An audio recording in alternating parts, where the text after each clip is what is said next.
Hello, everyone, and it's good to be here tonight. In compliance with the American Academy of Family Physicians guidelines, I hereby declare I do not have any financial or other relationships with the manufacturers of any commercial services discussed in this educational activity. Tonight, I'd like us to discuss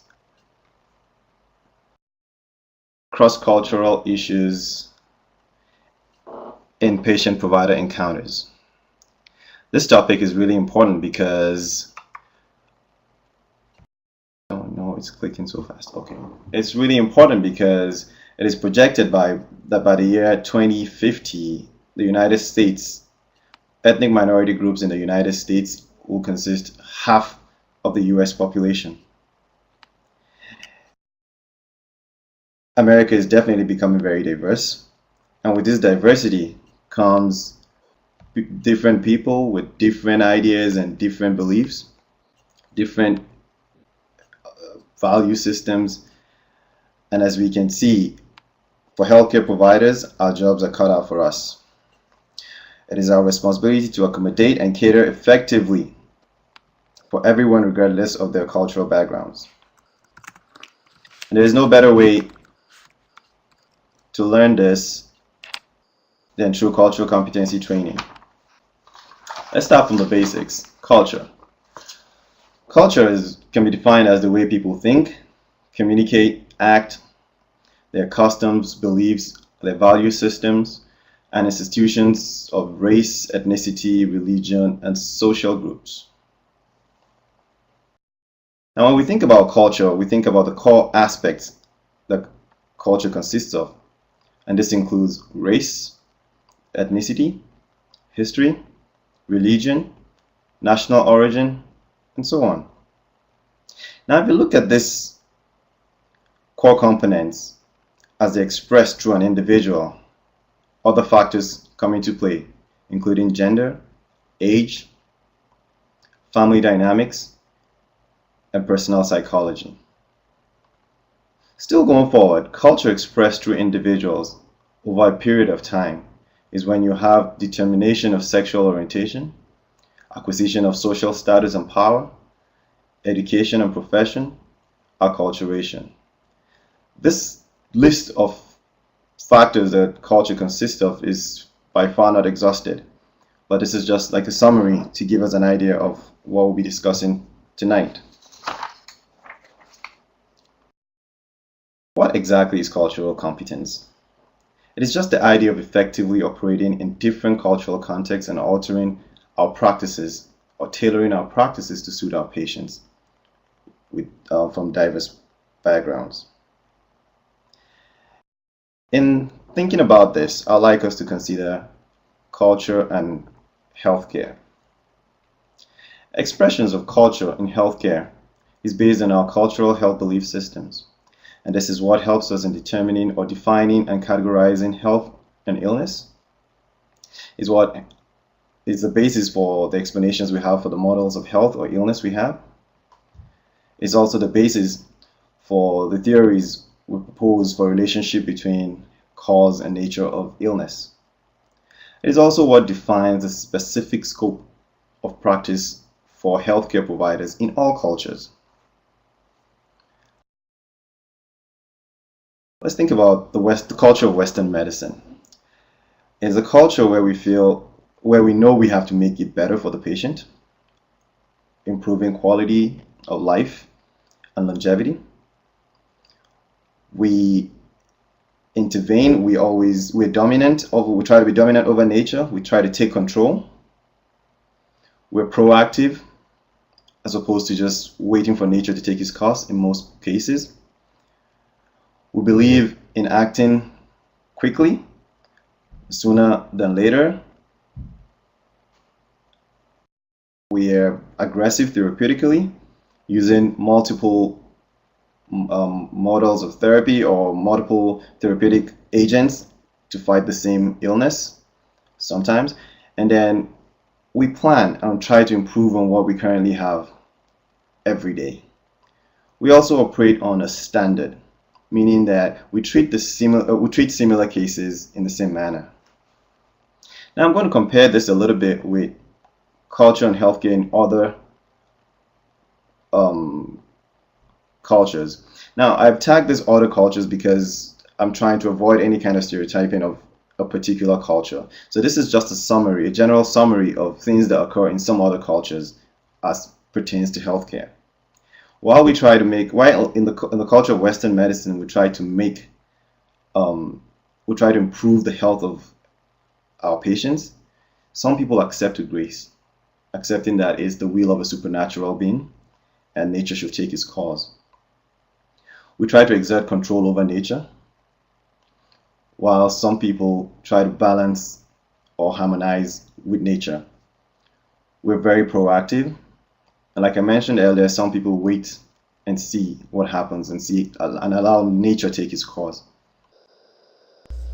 We intervene. We intervene as soon as possible, while others deliberate cautiously.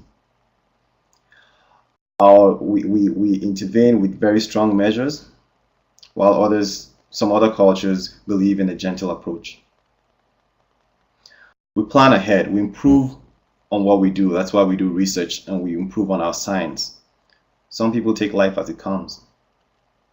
We operate on a standard and treat everyone the same or similar cases in the same manner, while others individualize their cases, recognizing differences in patients.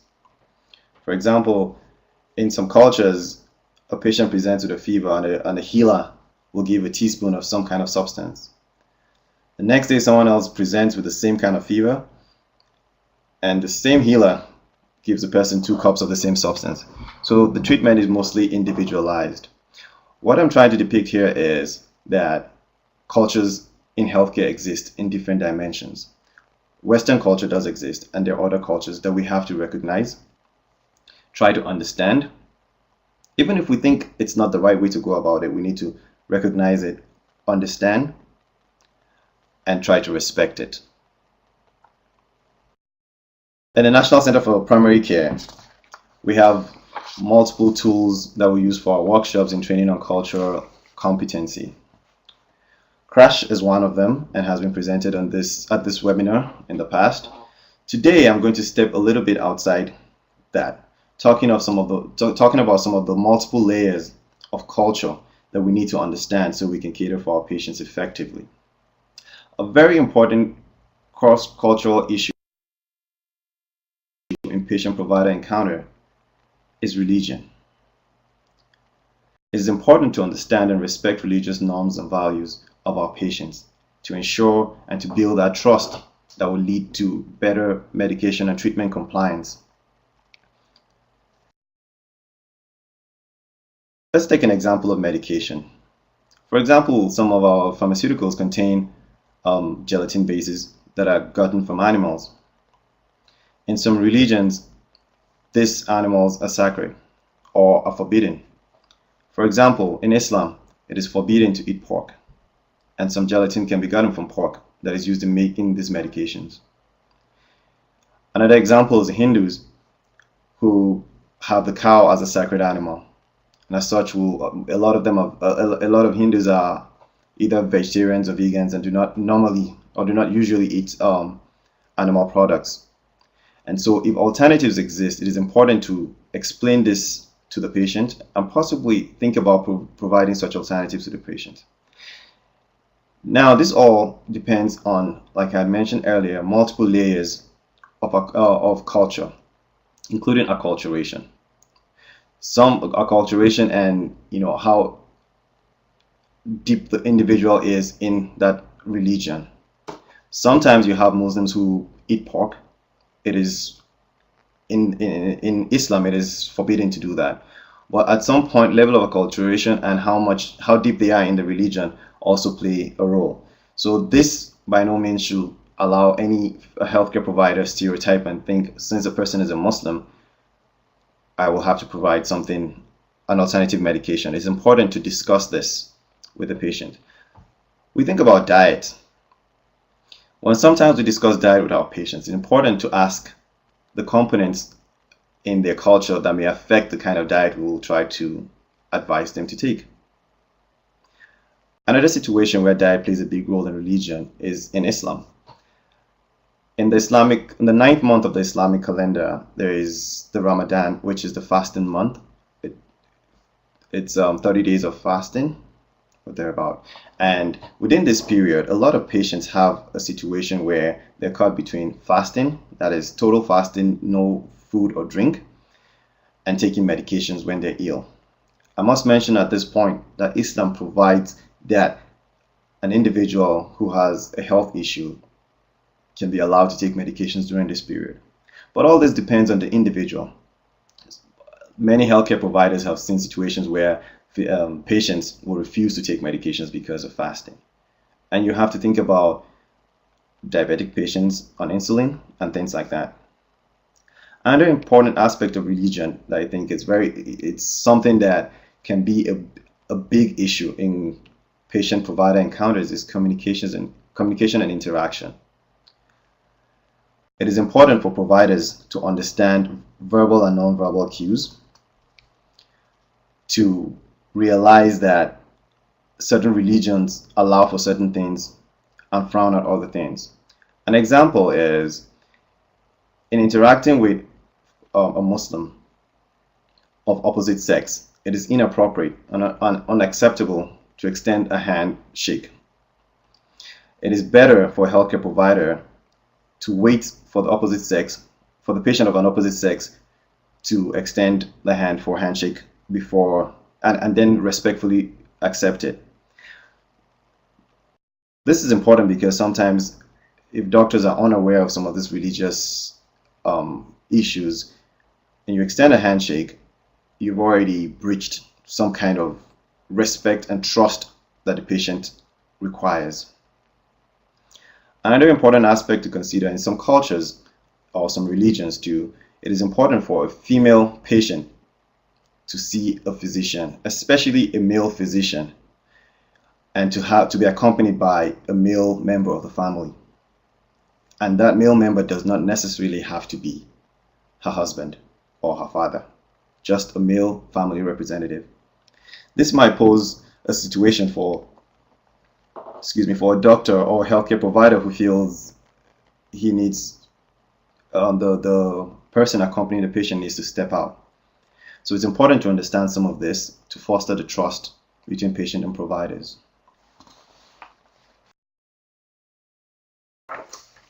I'm going to play a short clip at this moment, and I would like you to listen to the options that will be presented at the end of this clip, and we can have a short discussion on this.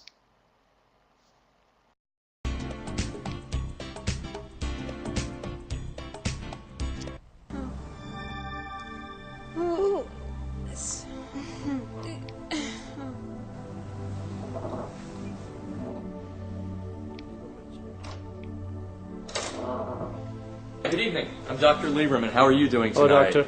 Hey, I've got some really bad news for you. There's not a female doctor on call here tonight, so I'm going to have to examine your wife. It's very important. The baby's almost here, so... You need to find Dr. Simmons. No, you don't understand. She's not here. I'm going to have to examine your wife. It's getting very close. So you don't understand. You will not be able to examine my wife. You must find her. Look, I've tried everything. I've tried her on her beeper. I just can't find her. She must be out of town. You must find Dr. Simmons. Look, I've got to examine your wife. Your baby is coming. You want a healthy baby. You're not touching my wife. No, I understand. I will be very, very respectful. I've done this 100 times. I've delivered 100 babies. Time is critical right now. We've got to do all we can to keep your baby healthy. I've trained in the best hospitals in America. Call the administrator. No, you don't understand. Your wife, your baby. Yes, my wife, my baby. My responsibility. You don't understand that. No, I'm hearing you, and I respect everything that you're saying, but this baby is going to come whether you say so or not. We have got to take care of your wife. I must examine her. Don't you want a healthy wife and a healthy baby? Please. We're leaving. Let's go. We're leaving. Excuse me. Let's go. What would you do in this situation? A.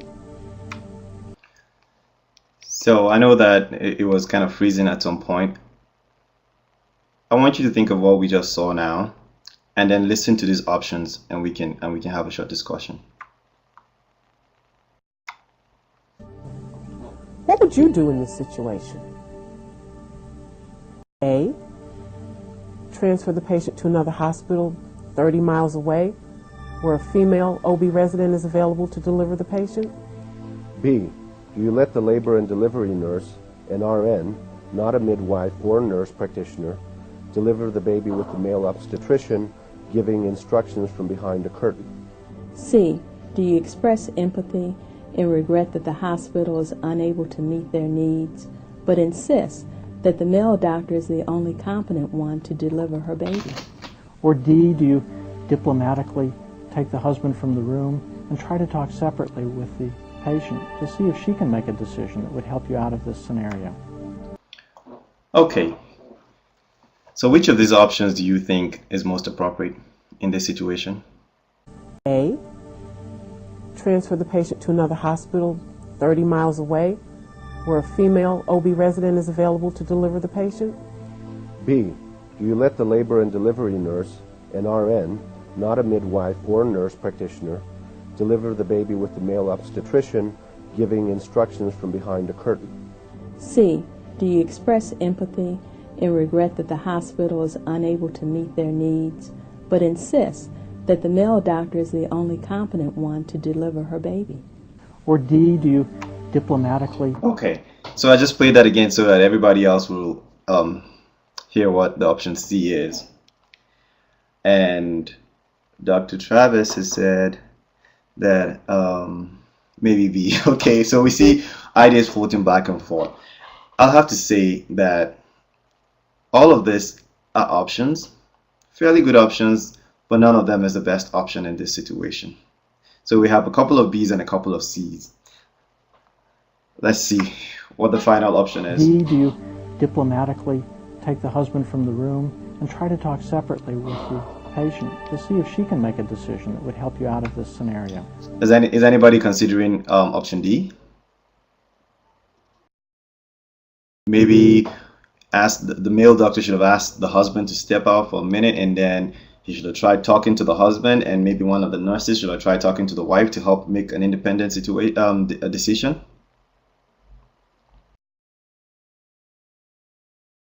Any other ideas?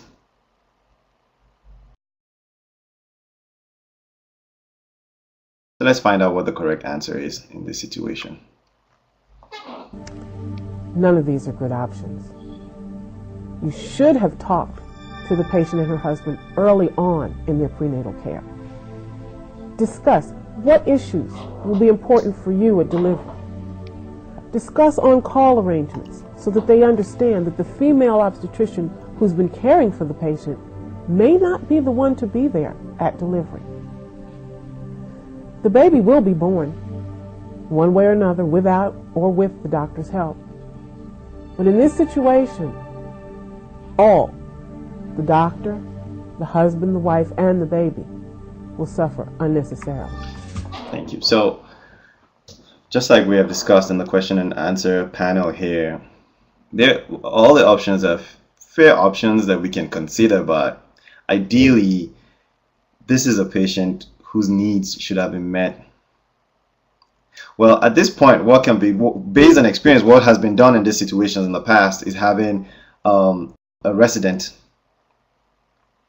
If there's a resident or a midwife around that can help take the delivery, like somebody suggested in this panel. But ideally, we should not let things get to this point before we address the situation.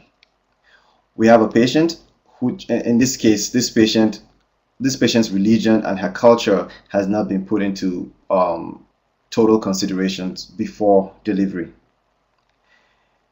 And when situations like this arise, we find out that the doctor-patient trust is broken, and subsequently they go into the communities and talk about how they were poorly treated in this hospital and dissuade others from coming or seeking medical help in the same facility. The ideal case is a situation where we have a patient, we consider all the layers of culture that can influence the treatment of this patient and address those before situations like this arise. Now, in this case, that the situation is this way. Personally, I feel the doctor was kind of forceful. He did not try to reason with the husband. And if you noticed in this video, in this vignette, the wife was quiet throughout, which means the decision making is solely the responsibility of the husband. It is another cultural layer that has to be considered.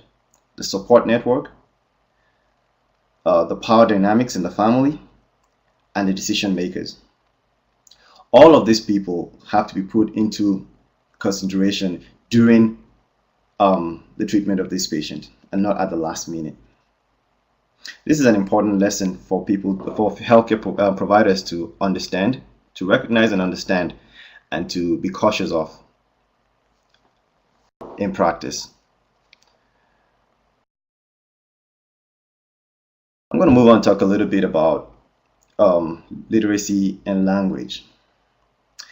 In many occasions, we find out we have a lot of patients who present with low health literacy. So what is health literacy? It's the degree to which individuals have the capacity to obtain, process, understand basic health information and services needed to make appropriate health decisions.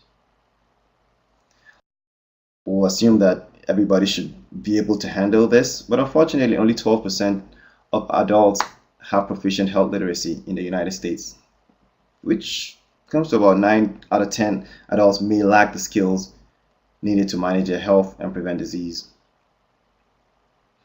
About 14% of US adults have below basic health literacy. And what this means is that they are unable to read nutrition labels. They do not fully understand consent for procedures. They take their treatments incorrectly. And this is one of the reasons why in cultural competency we talk about using various methods to ensure that to assess the health literacy level of our patients and to also determine how much they understand what we have told them. It is common practice for physicians, healthcare and other healthcare providers to give instructions and to follow those instructions by the question, do you understand? And 9 out of 10 times the response to that will be yes, regardless of if the patient truly understands the instructions or not. That is not the right way to do it. The most appropriate way and the most beneficial way for the patient is the teach back method. And this method involves, in the course of the treatment, asking the patient to repeat to the healthcare provider how he or she will take the medications prescribed at home. That way, corrections can be made to any mistakes the patient might make at home. I know because of time constriction, it might be a bit difficult to have a patient to assess, to totally assess the health literacy level of a patient. But simple procedures like this can improve the impact of a short encounter and also the health outcomes in these patients. Language is a very important aspect, and inability to communicate with a healthcare provider creates one of the largest or the biggest healthcare barriers. Lack of a common language can result in misdiagnosis, misunderstanding, and inappropriate treatment. Now, talking about language, in the course of this training over the years, we found out that a whole lot of healthcare providers believe that once they can speak a language, the language of the patient, it is just as good as being culturally competent. That is far from the truth. It is a first step. It is a big step, but it's a first step. And this step, for those who cannot speak the same language as their patients, can be overcome by the use of professionally trained medical interpreters. I know there is a lack of medical interpreters in the US who are professionally trained, and sometimes, especially in the past, people had used family members and children to interpret for patients. This poses a big issue. For example, in a situation where you have a child acting as an interpreter for a parent, the child may decide to hide certain information they find embarrassing from the physician. Instead of interpreting the whole statement the parent makes, the child selectively chooses certain things. And also, the patient, the child can also find it very uncomfortable to give certain diagnoses to the patient who may be a parent. So that is a no-no. And the use of family members, just the same thing too. The discomfort and the shift in power dynamics is a big problem that has to be avoided.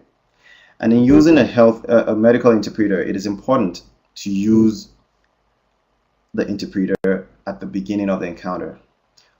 In the course of this training, I will once again mention that we have come across situations where a doctor who, for example, speaks a little Spanish and has a Spanish-speaking patient, starts the encounter in Spanish and finds out that he's experiencing language difficulties.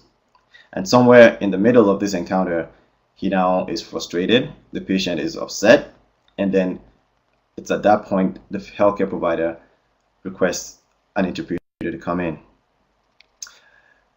To better foster a good relationship and trust between the patient and the provider, it is important to ask the patient from the onset what language they would rather have the interview or the encounter, and if it's in any other language that the physician is not proficient in, an interpreter should be brought in immediately.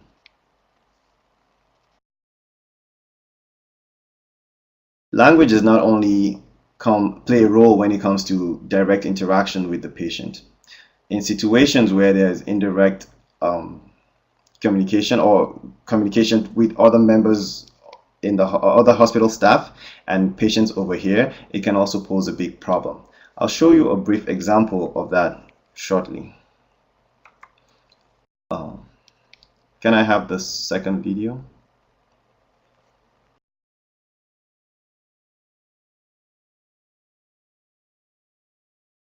Let's watch this and we'll have a quick discussion about this too.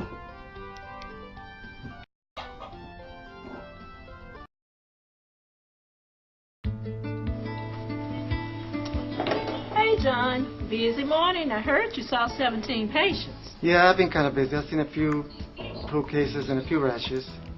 Oh, you're so modest. You know you'll get that productivity bonus again this month.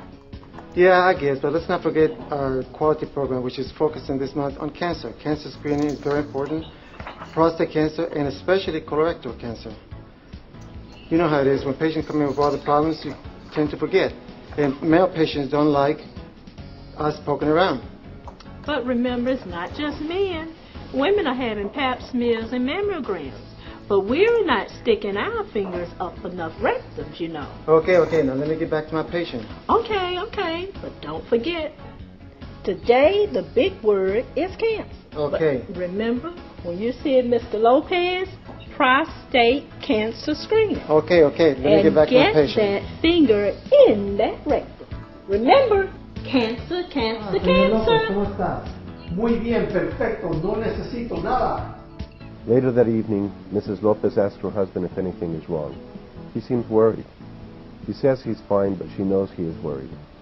It takes a few days, but finally he tells her, "The doctors think I have cancer." Whether it's a staff speaking Spanish in front of English-only colleagues, or English-only staff speaking in front of Spanish-speaking patients, the issues are similar. What went wrong here? The issues are similar, whether you have Spanish-speaking staff speaking Spanish in front of... Okay, it was phrasing a little bit on my end. I really don't like the look on the man's face, on the patient's face. Now, this is a situation where you have a doctor who speaks the same language as the patient. He's probably bilingual because he was speaking English, but now he's communicating directly with the patient in Spanish. In this situation, what are your thoughts?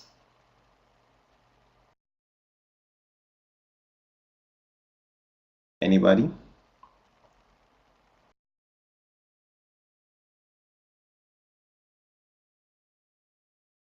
This kind of encounter, this kind of situation could occur with other hospital staff, not necessarily. Thank you. It definitely shouldn't have taken place in front of the patient.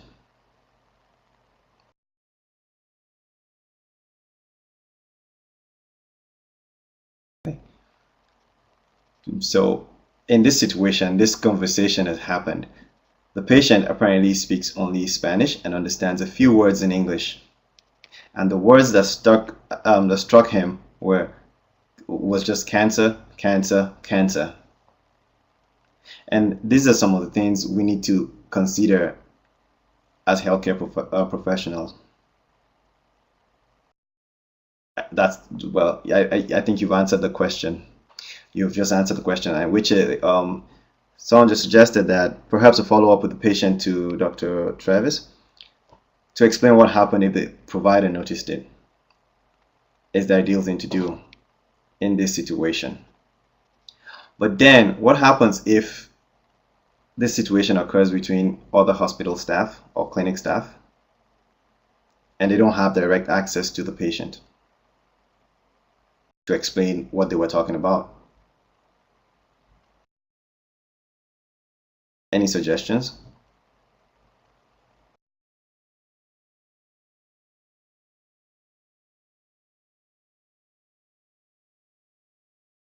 Okay. In a situation like that, let's see what we could do about it. No necesito nada. Later that evening, Mrs. Lopez asks her husband if anything is wrong. He seems worried.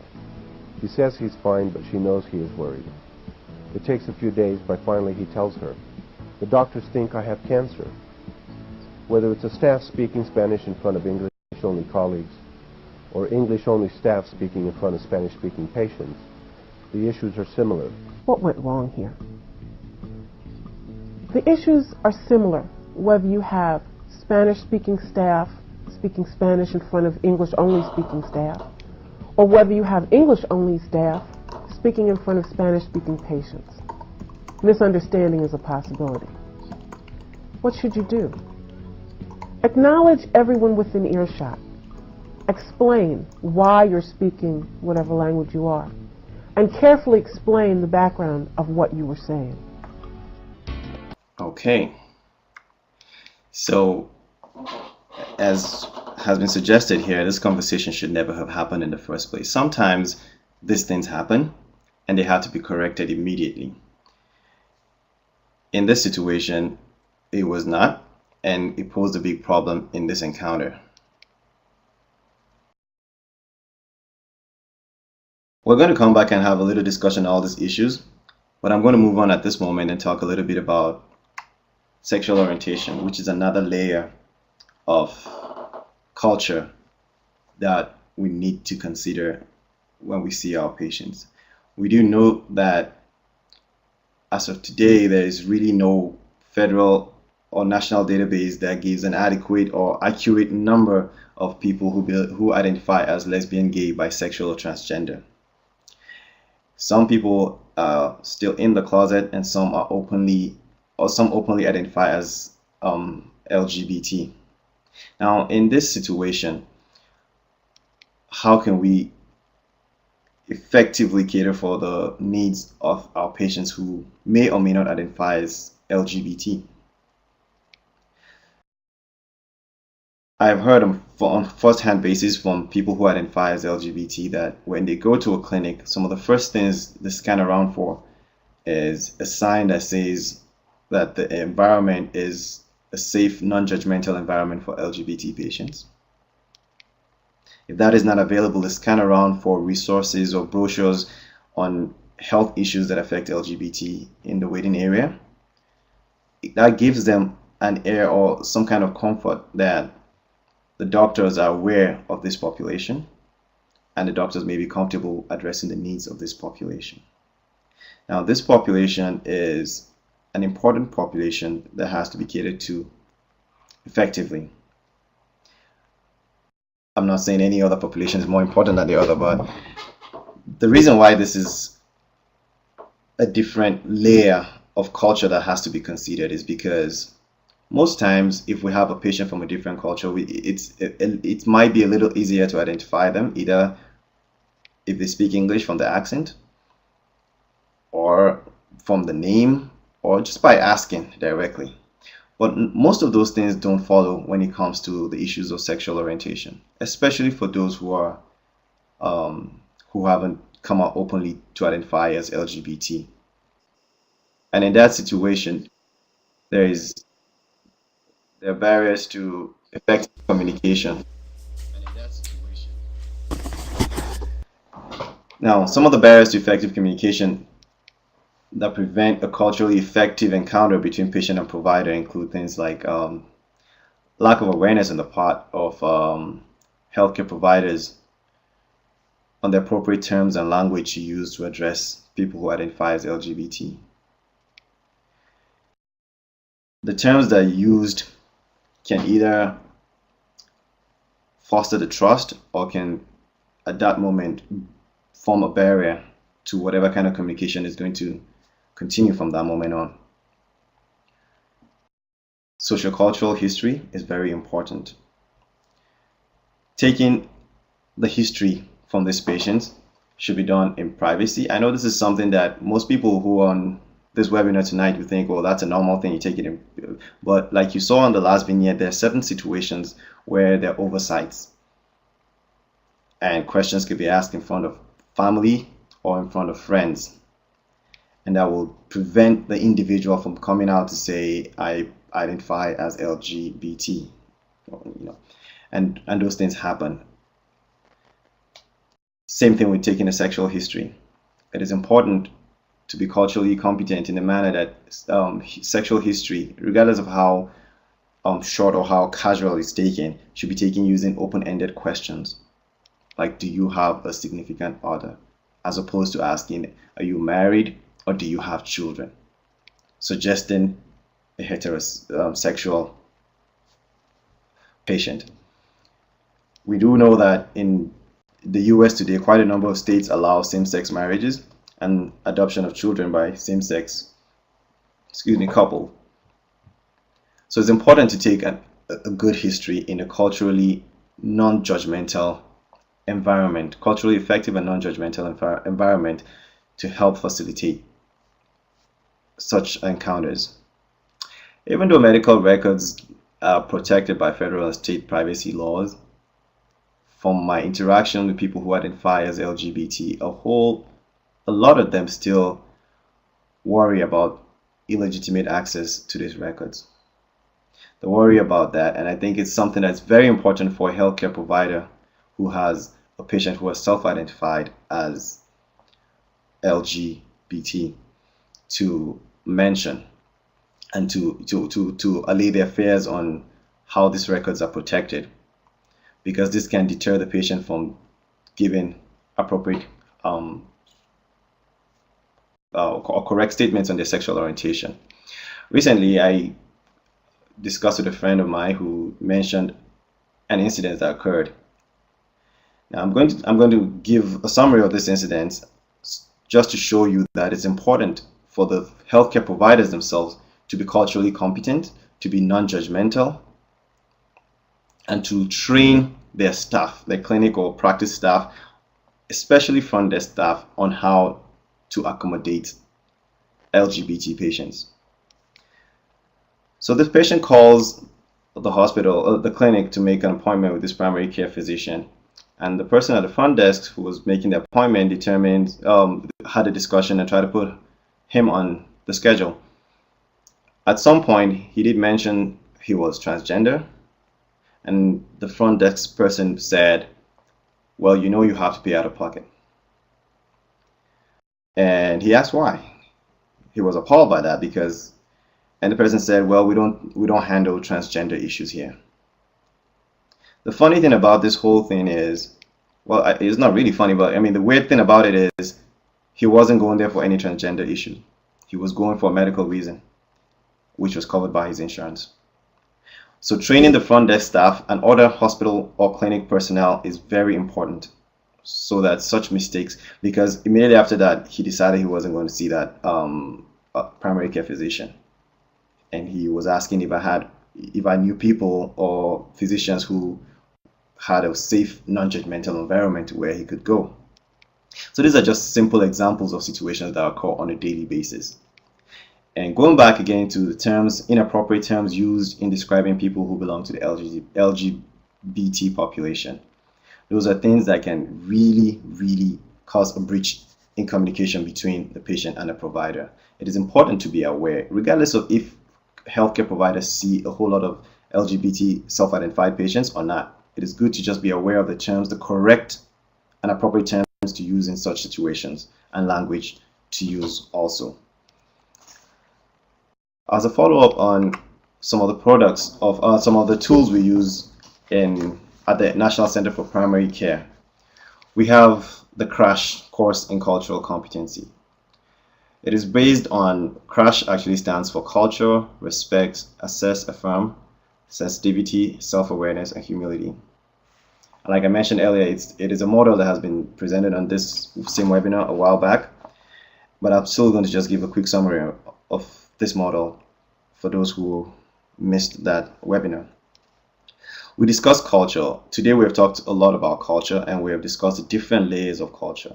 Using the crash model, one of the things, the most important aspects we consider is trying to peel off the layers in culture like an onion, considering every aspect: sexual orientation, the gender, the age of the patient, race, ethnicity, the educational level, health literacy, social, just all the individual layers of this culture are considered, and then we model our training to teach physicians and other healthcare providers how to tailor their services to suit various populations. Respect is a universal thing. Now, the show of respect is not what we in America consider as respect. We have our culture in America, and other people have their cultures. We have to consider their culture and what is determined to be respect in their own culture, and not what we consider as respect here, because what we consider might not necessarily go that way. In some of our trainings, we've discussed the use of the respect aspect, where we have patients who come and do not look the doctor in the eyes when the doctor is talking. They keep their heads down like this. And many times when we ask this question, a lot of physicians, maybe I should ask that question. If you have a patient who doesn't look you in the eyes, what thought comes to your mind? What do you think about that patient? Anybody?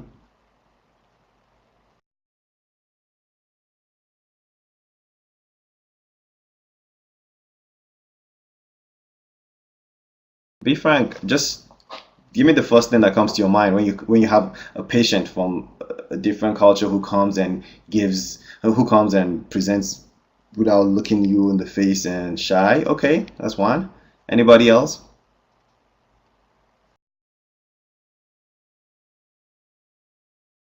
Abuse, yes. Respect, okay. So in reality, all of this are correct. Some patients don't look at the physician in the eyes or the healthcare provider in the eyes because they're shy. It may be a telltale sign that there's some kind of abuse going on. Eye contact is a possibility. So there are various things that occur that can lead a patient to keep their heads down or their eyes down and not look the physician in the eyes. One important thing I want us to consider today is that in some cultures, it is actually a sign of respect not to look at someone you definitely respect in the eyes. It's a way of deferring to that person. So it is not, they're not shy, and it's not that they're abused. It's just a cultural thing. In some African cultures, in some Asian cultures, it is disrespectful to look at someone you hold in high esteem in the eyes. Doctors anywhere in the world, or healers, healthcare providers, are looked at with a lot of respect and prestige. And as such, when patients come in, they tend to show that respect. That is something that should be considered in addressing such a patient. It shouldn't be considered as a disrespectful method or a disrespectful attitude. So all the options we have here are definitely correct, because you have patients who come with some of these issues. We assess. So in assessment, excuse me, we try to find out how much the patient understands about the illness that they have presented with. We also try to know the people who are involved in their care. It could be that's their family support or their social support system. the decision makers in the family, and we try to now sit down and discuss with them on how, the issues we have talked about today, some of the issues we have talked about today, what parts of their culture may affect the kind of treatment we're proposing, what kind of issues we need to consider when we're addressing them, how they would like to be called, and all those tiny issues are things we do in a very short period in trying to assess the patient. And then we affirm, if we're unsure of any aspect of the culture of the patient we're addressing, it is important for us to ask. At the National Center for Primary Care, we believe that the patient is the only expert in his or her own culture. So what the patient tells you of his or her own cultural experience is the final thing. There is no standard rule as saying all Asians behave in this way, or all Asian cultures have this in common. There's some general things that can be considered, but generally there are subcultures within cultures, and so the patient is the expert in his or her own culture. Sensitivity. When we talk about sensitivity, we know there's specific hot button topics that it's important. That's why earlier I mentioned observing verbal and non-verbal cues, seeing that there are areas where the patient is uncomfortable and we have to address that respectfully, and addressing those things can help foster the relationship. We should also be self-aware, which also boils down to our biases. Everybody's got some kind of bias or the other, either an obvious bias or an unconscious bias about certain cultures and certain races. Some people have learned to overcome those biases. Others are still in the process. I think it's a lifelong learning process. Humility in our crash model talks about realizing that no one ever attains cultural competency. Cultural competency is a lifelong learning model. It's something we keep learning about every day, and so nobody is fully culturally competent. 1 hour cultural competency training does not make anybody culturally competent. Neither does 5 weeks of cultural competency training. So it's important for us to consider those aspects. So if we find and to learn from our mistakes, if we see that we have offended a patient in one way, we should be quick to recognize that. We should be quick to apologize and to rectify the situation. Like we saw in the video where the doctors were talking about cancer screening and the patient overheard the word cancer. It was important for that doctor to, like was suggested on the Q&A panel here, to quickly express his apologies to the patient and explain the conversation that was going on outside the door. So that way the patient feels a little bit more comfortable in doing that. Another thing we propose is the LEARN model. Here, LEARN stands for listening, explaining, acknowledging, recommending, and negotiating. We listen with sympathy and understand the patient's perception of the problem. Like we have mentioned, the multiple layers of cultural competency exist. So the fact that we are proactive and we think it's better to address this right now from our culture of Western medicine does not necessarily mean the patient understands that. A patient who has lived his or her whole life believing that you should wait for nature to take his course now stands in front of someone he's meeting for the first time, who is asking him that you have to be admitted in the hospital today for this surgery or something like that. So these are very important issues we have to consider. Understand the patient's perception of the problem. We then explain our own perception of the problem. Then we acknowledge and discuss differences and similarities in both perceptions. At the end of all of this, we recommend treatment. There's the Western culture model, which is actually a shifting model at this moment, where the authoritarian method of recommending or of prescription or treatment, where the doctor gives orders. The best way to ensure a culturally effective encounter is to recommend treatment. And in recommending treatment, we also have to consider that a lot of people from diverse cultures use a lot of complementary alternative medicine. It is important for us to have a basic idea of what these medicines are.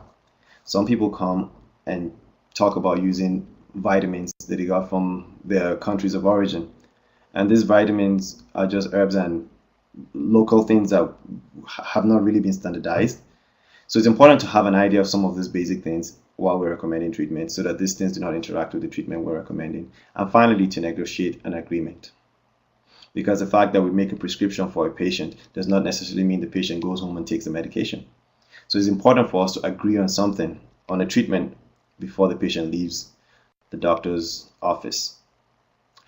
I know that we have had a very short period to discuss these few items, these few core factors that influence encounters in patient and patient-provider encounters, but I will at this point entertain questions and any comments we have about any of the video vignettes and anything we have seen or discussed today. Thank you.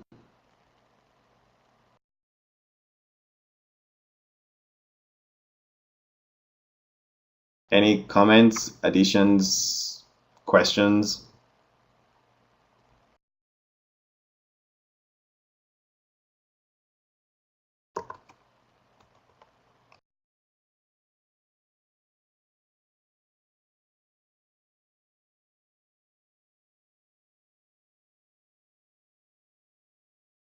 Oh, okay. That's all right. I'm sure he'll get reconnected. This is Juan. Our co-host Richard has dropped off. Okay, I hope nobody else is. Okay, so any questions? Does that, I mean, I feel we have a lot of culturally competent people. All the questions I asked were answered correctly.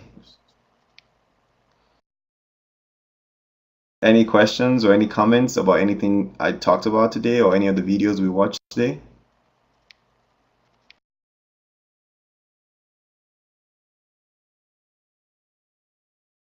Okay, I got my own questions. How many of, okay, you're welcome. Okay, I think we have a question here now.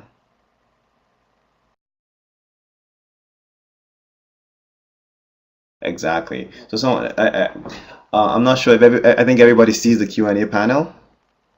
So the question, or the comment here is the individual culture of the client also matters, such as previous experience with the medical profession. I think that is exactly correct. While I was in North Carolina, I had the opportunity to work with multiple refugee communities.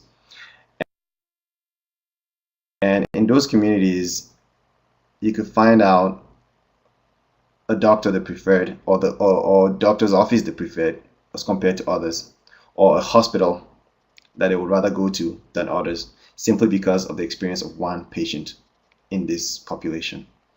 So there's a lot that happens when patients see a physician and have an experience. Exactly. So this is in line with what I just mentioned. Dr. Travis mentions that he remembers someone whose parents died due to medical mistakes and has been very wary of his medical doctors. It is very true. So experiences people have with or encounters they have. That's why it's important for us to make the encounters as effective and culturally acceptable as possible, just to foster the health outcomes of our patients and trust with those patients. I was going to ask one quick question. How many of our participants today ask their patients if they take any complementary or alternative medicines?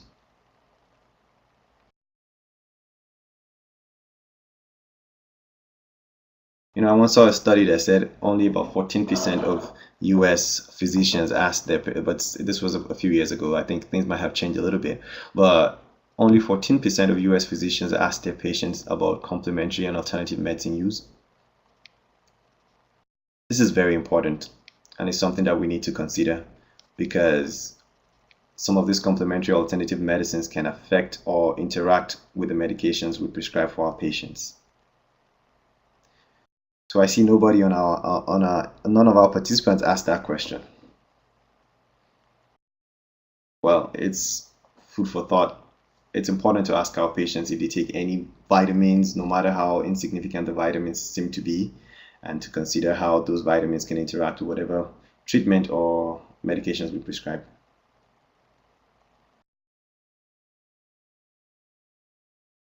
Any other questions or comments?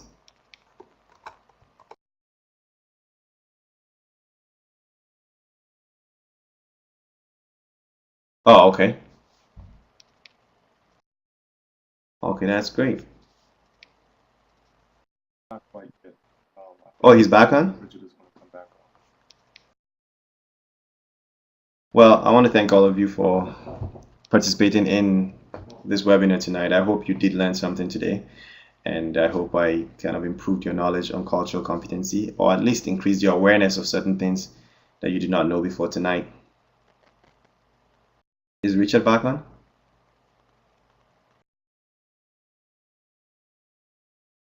Oh, okay. Okay.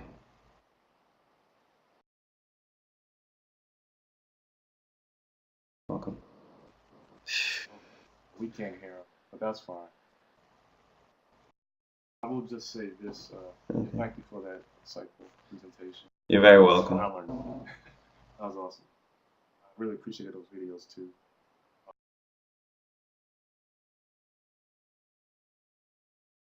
We do have Richard, are you on? We have a CE evaluation that's going to pop up right now in your browser.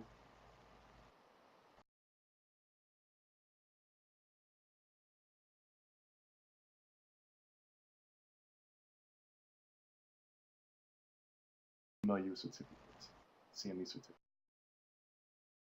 Tomorrow we have a special primary care coffee shop. Introducing your patient to hospice and palliative. Well, Eastern time. thank you very much. You can go to primary care for all. That's going to do it for tonight. Thank you all.